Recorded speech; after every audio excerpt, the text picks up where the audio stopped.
Jean-Paul Kiko, président de l'association Guajica et aussi président de la Fédération caribéenne des jeux et jouets traditionnels en Guadeloupe et dans la Caraïbe. Et puis concepteur de la jouet-thérapie qui consiste à développer les jeux traditionnels autour de la santé.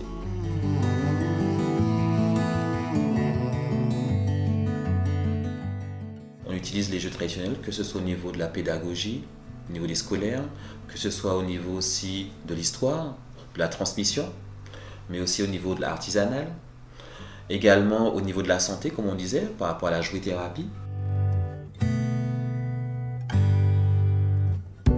Donc on a regroupé vraiment différentes personnes en Guadeloupe.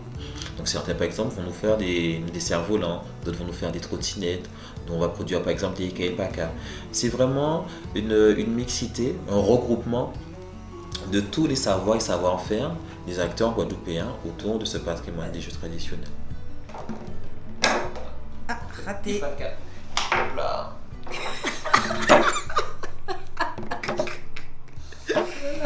Ika. Je suis très attaché au jeu Ika et Paka, déjà, parce que c'est l'un des rares jeux qui soit vraiment endémique à la Guadeloupe. Depuis autant des Caraïbes, on jouait avec ce jeu-là. Mais c'est vrai que j'aime beaucoup la toupie également. Puis j'aime bien m'amuser aussi avec les gestes-pommes, les banzas.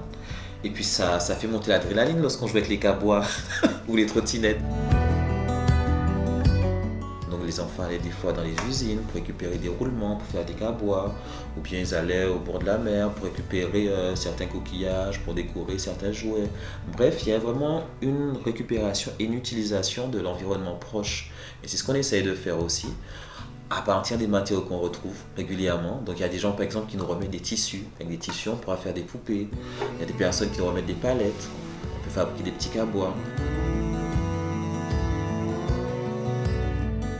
On a décidé de mettre en place un nouveau produit autour des jeux traditionnels, mais aussi autour des personnages des contes de chez nous. Compère lapin, compère zamba, compère cochon. On se bat pour que les gens puissent se retrouver, jouer ensemble, pratiquer ensemble, tisser des liens ensemble. Donc ce jeu de cartes-là a vraiment un peu cette ambition. En 2018, on a pu faire aussi des échanges avec l'Argentine, qui avait invité également d'autres pays de l'Amérique latine, toujours dans un but de promouvoir les jeux traditionnels de la Caraïbe, de la Guadeloupe, mais aussi de découvrir et de tisser des liens, qui fait que bientôt, on est invité par exemple avec le Mexique à participer aux futurs mondiaux de la pelote Maya.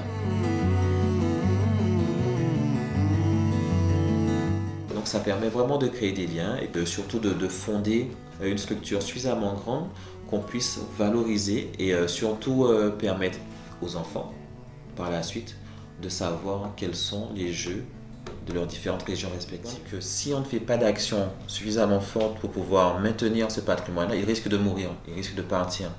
Là, maintenant, depuis plus de 15 ans, on voit qu'il y a des milliers d'enfants en Guadeloupe déjà. On peut avoir la chance de découvrir ou de redécouvrir le patrimoine des jeux. Pour nous, il est important, par exemple, dans quelques années, que les enfants qui sont en Chine puissent avoir nos jeux traditionnels de la Caraïbe. Donc on est vraiment en train de faire un travail pour pouvoir développer au maximum les jeux traditionnels, mais qui est vraiment une reconnaissance et une valorisation des jeux caribéens. Prochainement, on fera aussi un événement qu'on a appelé Jouets Citables. Donc c'est une grande rencontre où on permet que ce soit aux adultes, aux enfants, aux personnes âgées, aux personnes malades, de pouvoir se découvrir autour d'une table à travers les jeux traditionnels. Et puis un événement aussi qu'on va mettre en place cette année, c'est ce qu'on appelle le Roussi-Route. Ce sont de grands parcours sur 2, 3, 5, 10 km avec les pneus d'antan avec 2 bâtons. Donc on va permettre aux gens de faire des balades, de faire des courses, d'avoir des moments de loisirs autour du jeu de roue qui permet en même temps de maintenir la forme, donc d'allier la culture, le sport, la tradition et aussi l'amusement.